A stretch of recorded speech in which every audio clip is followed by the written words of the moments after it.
Surprise, बहुत बड़ा surprise.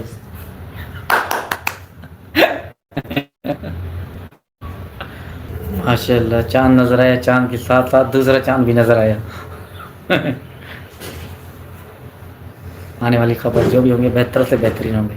याद रखना, मुश्किलें हर इंसान की ज़िंदगी में आते हैं, मगर ज़्यादा देर तक भी नहीं रखते। वक्त और हालात एक जैसे नहीं रहते कभी भी इंशाल्लाह। और अच्छा खबर भी कब शेयर करें, ये आने वाले वक्त पे हम मशवरा करके आप लोगों के साथ लाजम रखेंगे इंशाल्लाह। बहुत सारे लोगों के दिलों में पता नहीं क्या से क्या चल रहा है। बिल्कुल हकीकत में खुश हूँ। रमज़ान शरीफ का पहला रोज़ा, खुशी है, खुशी के साथ साथ में डबल खुशी है, तो खुश होना चाहिए इंसान को। अस्सलामुअलैकुम, हेलो एवरीवन, कैसे हैं आप सब। उम्मीद करती हूँ कि आप सब बिल्कुल खैरियत से होंगे और आप सब की दुआओं से अल्हम्दुलिल्लाह मैं शबनम खान बिल्कुल ठीक ठाक हूँ और अपने चैनल पर इस वक्त मौजूद हूँ। रामू काका, मैं आपसे एक सवाल करना चाहूँगी। आई मीन्स के AP सिंह भैया जी, मैं आपसे कुछ पूछना चाहती हूँ कि आपने किसी को फ़ोन पर कुछ कहा है, क्या कहा है वो मैं चले आपसे शेयर करती हूँ, फिर आप मुझे जवाब ज़रूर दीजिएगा। जैसे कि एक सिस्टर हैं हमारी इंडियन यूट्यूबर सोनी दीदी के नाम से, क्राइम एंकर करके उनका कुछ चैनल है। उन्होंने आपको कॉल किया था, ठीक है। कॉल पे उन्होंने कुछ बातें की थी, जिस बातों को लेते हुए आपने ये बात कही थी 4 बच्चों के बारे में कि वो तो 4 अदद बच्चे ग़ुलाम हैदर के हैं और ग़ुलाम हैदर को ही मिलेंगे, पाकिस्तान वो चले जाएंगे।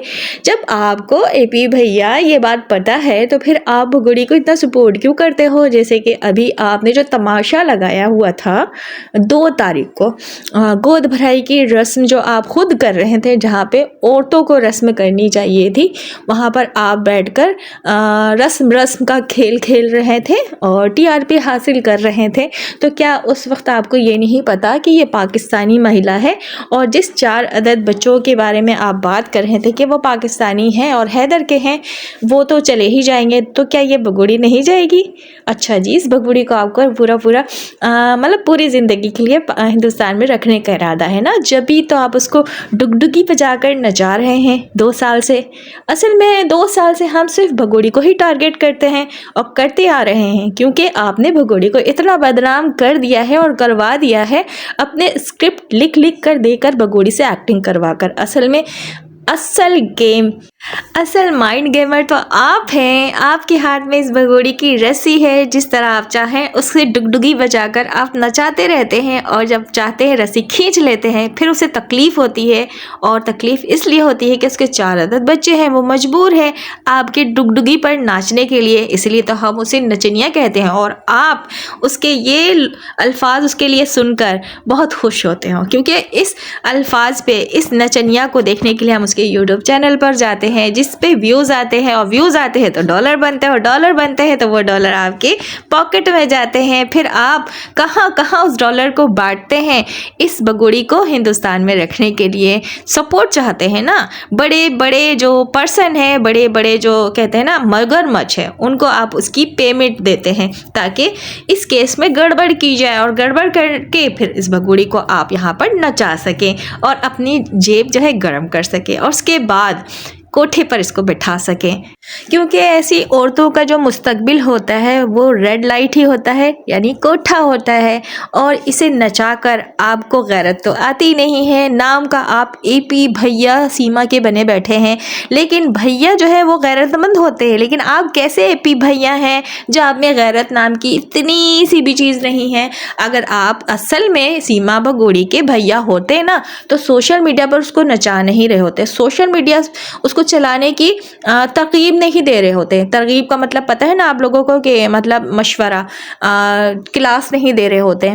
तो जिस तरह आप उसको क्लास देते हैं, जिस तरह आप स्क्रिप्ट लिख कर देते हैं और वो आपके स्क्रिप्ट पर अमल करते हुए आज इतनी बुरी हो चुकी है, इतनी बदनाम हो चुकी, इतनी गंदी हो चुकी है कि उसके आगे बाकी जो पीछे लोग हैं ना, आप जैसे लोग, आप जैसे भैया जैसे लोग जो नाम के भैया हैं, बाकी तो वो सैया ही हैं। तो आप जो भगोड़ी आपको AP सिंह जी कहती है भैया की जगह, तो इसका मतलब आप मुझे बताना पसंद करेंगे? तो जो ये आप स्क्रिप्ट इस भगोड़ी को लिख कर देते हैं और ये भगोड़ी ने आपके लिखे हुए स्क्रिप्ट पे 2 साल से अमल करके अपने पैर पे जो कुल्हाड़ी मारी है, जो अपने आप को मुसलसल इसने बदनाम किया है, इस बदनामी के पीछे आप छुपे बैठे हैं। तो अब हमें आप बहुत अच्छे से नज़र आने लगे हैं, इसलिए लिहाजा आप आ जाइए सामने और हमारे सवालों के अब आप जवाब देंगे। अब भगोड़ी से नहीं हम सवाल करेंगे, सवालात हमारे आपसे होंगे, क्योंकि आपने उसे हिंदुस्तान में रोक रखा है, क्योंकि आपने उसको सपोर्ट किया है, क्योंकि आप उसको जो कल पगड़ पहना रहे थे ना, क्या कह रहे थे आप पगड़ पहनाते हुए कि सीमा भारत का सम्मान है, सीमा भारत की पगड़ी है और सीमा के लिए ये सब कुछ निछावर है। इतना बड़ा मान सम्मान भारत का आपने एक घुसपैठिया को दे दिया, एक भगोड़ी को दे दिया। क्या भारत में कोई ऐसे पर्सन नहीं है जिसको मान सम्मान दिया जाए? और भारत को मान सम्मान देने के लिए ऐसे बहुत से लोग गुजरे हैं, भारत के को कुर्बानी देकर बचाया, यहाँ तक पहुँचाया। तो ये सम्मान भगोड़ी को, मतलब क्या किया है इस भगोड़ी ने? जस्ट इनलीगल तौर पर आपके कानून पे तमाचा मारते हुए, आपके सिस्टम को रोंदते हुए घुसपैठिया घुस कर बैठ गई, तो उसके लिए मान सम्मान यहाँ पर दिया जा रहा है आपकी तरफ से AP भैया। और आप मज़ीद ये वाली हरकत करके और लोगों को रास्ता दिखा रहे हैं और ये दिखा रहे हैं कि आ जाओ, किसी तरह से भी तारों के नीचे से घुस कर आ जाओ, वो चाहे बांग्लादेश से आए, वो चाहे पाकिस्तान से आए, वो चाहे कहीं से भी आए, किसी अदर कंट्री से भी आ जाए, तो AP भैया जो है उसका मान सम्मान करेंगे, उसको हिंदुस्तान की ये पगड़ी पहनाएंगे। तो देखा, एक तीर से 2 शिकार, भैया ने अपनी सीमा को भी सपोर्ट कर लिया और लोगों को भी इन्वाइट कर लिया कि आ जाओ, घुसपैठियों की तरह घुस जाओ, मैं तुम्हें सपोर्ट करूंगा। जिस तरह 2 साल से सीमा को सपोर्ट किया जा रहा है और सीमा को डुगडुगी पर नचाया जा रहा है और अपनी जेब गरम की जा रही है, तो AP भैया को ऐसा लगने लगा है कि ये कारोबार तो बहुत अच्छा है, किसी को भी बुला लो और बुलाकर नचाओ नचनिया की तरह और अपनी जेब गरम करते रहो। कल को जब दिल भर जाएगा तो फिर इस नचनिया को उठाकर रेड लाइट पे खड़ा कर दिया जाएगा, क्योंकि ऐसे घुसपैठियों की, ऐसे भगोड़ों की, भगोड़ियों की जो असल जगह होती है ना, वो रेड लाइट ही होती है और कोठा ही होता है। तो AP भैया आप गलत हरकत कर रहे हैं। AP भैया ज़रा सा आप होश में आ जाए, ऐसा ना हो कि आपका सिस्टम जो है जाग जाए, आपकी जो सरकार है वो नींद से उठकर बैठ जाए, फिर आपको इतने छितर लगेंगे कि आपको अपने ही हिंदुस्तान में हिंदुस्तानियों से मुँह छुपाना पड़ जाएगा, क्योंकि आप कर रहे हैं खुलेआम अपने भारत से गद्दारी। जैसे कि ये मीना फैमिली, ये काला कव्वा, लप्पू झिंगुर, नेत्रपाल गद्दार है, उसी कैटेगरी में आप आते हो और आप तो इनके सरदार हो, तो आपको कैसे कोई बख्श सकता है? अब तो बिल्कुल भी आप हमारे हाथ से छूटने वाले नहीं हैं। अब हम आपको इतना धोएंगे कि आपके 14 तबक रोशन हो जाएंगे। और आपकी माँ के लिए 2 अल्फाज कहना चाहूँगी कि आपकी माँ भी वैसी ही निकली, जबकि हम माँ की बहुत इज्जत करते हैं, बहुत रिस्पेक्ट करते हैं, लेकिन आपकी माँ इस काबिल नहीं है। अगर वो असल में माँ होती ना, तो आपको ये हरकत करने से रोकती। अब हमें बात समझ आई ना कि माँ जब ऐसी होगी तो फिर उसका औलाद कैसा होगा। तो तुम्हारी माँ भी वैसी है और तुम्हारी माँ ने तुम्हें ऐसी ही तरबियत दी है जो तुम ये हरकत कर रहे हो। जैसी तरबियत वैसी हरकत, और तरबियत देने वाली भी माँ माशाल्लाह से। खैर, रखते हैं इस टॉपिक को एक साइड में, अभी आ जाते हैं खुशियों वाली बातों की तरफ। जैसे कि इंट्रो में मैंने लगाया है, गुलाम हैदर की खुशी और हंसी देखने के काबिल थी और बहुत खुश नज़र आ रहे हैं गुलाम हैदर भाई, और उन्हें खुश देखकर हमारा दिल भी बाग बाग हो गया और खुश हो गया। जैसे कि पहले रमज़ान का रोज़ा और चाँद खुशियाँ लेकर आया है, उसी खुशी के साथ अल्लाह पाक ने इस माह मुबारक माह के सदक़े गुलाम हैदर को खुशियाँ देखना सुनना नसीब की। और इस पहले रोज़े पे जो गुलाम हैदर की हंसी और जो रौनक हमने उसके चेहरे पर देखी है, यकीन माने दिल झूम उठा है। 2 साल की जो हमारी मेहनत है वो ऐसा लग रहा है कि अब रंग ले आने वाली है और हमें खुशखबरी मिलने वाली है, जिसका हम 2 साल से इंतज़ार कर रहे हैं। और जिस टेंशन में ये गुलाम हैदर डिप्रेशन में जा चुका था, आज उसको हंसता देखकर यकीन माने दिल से दुआ निकल रही है कि अल्लाह पाक ऐसी मुस्कुराहट उसके चेहरे पर सदा कायम दायम रखे।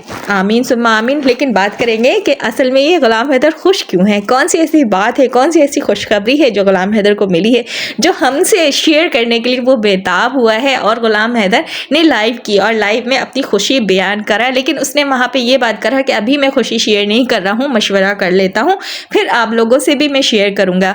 और जैसा कि हम सब वाईटी फैमिली जो है बहुत प्यार करते हैं ग़ुलाम हैदर भाई से, और ग़ुलाम हैदर भाई भी हमसे कोई बात नहीं छुपाते हैं। कोई भी ऐसी गुड न्यूज़ जो आएगी वो लाजिम हमसे शेयर करेंगे। जैसे कि एक कम्युनिटी भी हमने मोमिन मलिक सर की देखी है, वहाँ पे भी वो गुड न्यूज़ देना चाहते हैं, शेयर करना चाहते हैं। और आई थिंक उन्होंने लाइव भी की थी कल, लेकिन नेट इशू होने की वजह से वो लाइव नहीं कर पाए हैं। और रमज़ान का महीना भी चल रहा है, जो हमारी लाइफ है वो थोड़ी सी बिजी सी हो जाती है, तो वो दोबारा लाइव नहीं कर सके। मोमिन मलिक सर की बात कर रही हूँ। तो मैं कहती हूँ मोमिन मलिक सर, अगर कोई ऐसी अपडेट है भी तो आप प्लीज़ ना दें। जो भी न्यूज़ है वो आप अपने हद तक ही रखें, क्योंकि जब आप कोई अपडेट देते हैं तो हमारे जो दुश्मन हैं, जो हेटर्स हैं ग़ुलाम हैदर के, वो अलर्ट हो जाते हैं और केस में गड़बड़ी करने के लिए पहुंच जाते हैं। तो एपी भैया या फिर उसके हेटर्स पे बिल्कुल भी आप भरोसा ना करें। कोई भी अपडेट है आप अपने हद तक रखें। हमें बस इस बात की खुशी है कि गुड न्यूज़ आने वाली है, बस इतनी ही खुशी हमारे लिए काफ़ी है, और जो भी होगा अच्छा ही होगा। तो फिर भगोड़ी के दोबारा हॉस्पिटल जाने का टाइम आ गया है, और जैसा कि एक टनाटनी पैदा करने जा रही है। अब उस टनाटनी के लेके भी एक कंट्रोवर्सी सामने आ रही है कि भाई FBI के ज़रिए इसने कंसीव किया है, और ये जो डोनेट किया है, स्पर्म की बात करूं तो वो मनोज नाम का कोई उसमें डॉक्यूमेंट्स में लिखा हुआ है। अच्छा, डॉक्यूमेंट्स की बात करूं तो पता है क्या, उसमें भी ग़ुलाम हैदर है, मतलब मिसेस ग़ुलाम हैदर है। सचिन मीना जो ये कहती है वो बिल्कुल भी नहीं है। मतलब हर जगह डॉक्यूमेंट्स की बात करूं तो ग़ुलाम हैदर ही है, मिसेस ग़ुलाम हैदर, सीमा ग़ुलाम हैदर। तो ये जितना भी चाहे हेर फेर कर ले एपी भैया, और जितने भी उसको FBI के ज़रिए डोनेट करवा दें, प्रेग्नेंट होने के लिए जो ड्रामे इस एपी भैया ने और इस बगुड़ी ने किया है, ये सारे ड्रामा का ना ड्रॉप सीन होने वाला है। अभी देखिए, ये हॉस्पिटल के दौरे इसके लगने वाली है, इसको मोशन पे मोशन लगने वाले हैं, और हो सकता है कि पूरी मीना फैमिली को ये मोशन लग जाए, साथ में रामू काका भी होंगे। ठीक है, तो बहुत बड़ी गुड न्यूज़ मिली है, और इस गुड न्यूज़ को लेते हुए ये जो मोशन अभी स्टार्ट होने वाला, अभी हॉस्पिटल के का जो गेम स्टार्ट होने वाला, क्योंकि टनाटनी भी तो आने वाला है ना। तो आगे आगे देखिए अभी कौन सा ड्रामा जो है बगुड़ी लेकर आने वाली है, और एपी भैया जो और कौन सी फेक न्यूज़ फैलाने वाले हैं सोशल मीडिया पे, जैसे कि FBI वाली कंसीव करने वाली जो न्यूज़ है, जो डॉक्यूमेंट सर्कुलर कर रहे हैं यूट्यूब पर। तो क्या लगता है कि ये अचानक से किया गया है, या अचानक से आ गया है, या किसी ने करवाया है, या बस किसी ने खोज कर निकाला है? किस बात में सच्चाई है, कौन सी ऐसी बात है जो ये यहाँ पर लाकर रखी जा रही है न्यूज़? कौन इस न्यूज़ को फैलाने की कोशिश कर रहा है? कौन इस केस को फिर से दोबारा से कंट्रोवर्सी में लाने की कोशिश कर रहा है? और कौन है जो एपी भैया का ये काम कर रहा है? तो बहुत सी ऐसे सवालात हैं, बहुत से ऐसे क्वेश्चन मार्क खड़े हो चुके हैं। जैसे कि कुछ दिनों पहले भी जितनी भी कंट्रोवर्सी हुई है, जब सीमा को कुटाई पड़ी थी और एक वीडियो वायरल कराई गई थी, की नहीं गई थी, कराई गई थी, और ये भगोड़ी ने खुद की थी, क्योंकि किसी का ऑर्डर था। और ऑर्डर किसका हो सकता है? अभी मैं किसका नाम ले रही थी मुसलसल, इस AP सिंह जी की, जो सीमा की जी हैं, तो उन्होंने कहा था, तो ये वीडियो वायरल हुई थी और कंट्रोवर्सी क्रिएट की गई थी, क्योंकि हाइप चाहिए था। और इसको उस दौरान सपोर्ट कर कौन रहा था? इंडिया के बड़े बड़े न्यूज़ चैनल्स वाले। तो खैर अभी तो बड़े बड़े न्यूज़ चैनल्स वाले नहीं आते हैं, अभी 1 रुपए के पत्रकार जो माइक लेकर आ जाते हैं वो आते हैं, और वो इंटरव्यूज़ लेते हैं और अपना यूट्यूब चैनल चलाते हैं भगोड़ी के नाम पे। और भाई मैंने ये पहला वकील देखा है जो किसी के घर पर, यानी क्लाइंट्स के घर पर जाकर इस तरह भंगड़े डालता होगा। और साथ में जो पत्रकार है, यानी मनोज मस्ताना की बात करूँ तो ऐसा लगता है कि ये किसी आने वाली खुशी की खुशियाँ मना रहा है। समझ रहे हैं ना आप ये मैं क्या कहना चाह रही हूँ?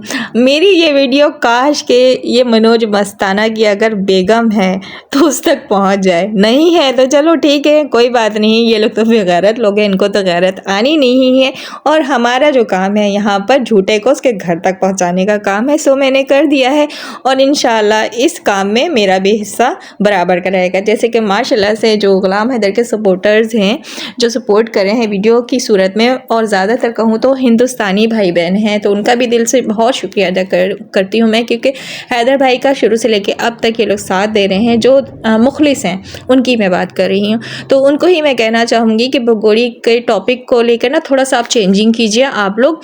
ये रामू काका असल हैं मुद्दा, यानी असल गैम्बलर है, माइंड गैम्बलर, तो इनकी धुलाई अच्छे से कीजिए। भगोड़ी की जितनी भी हमने धुलाई करनी थी सो कर ली है, अब की बारी जो है वो रामू काका की है, क्योंकि असल जो केस ख़राब करने में जो पूरा 100% हाथ है वो इस रामू काका का है।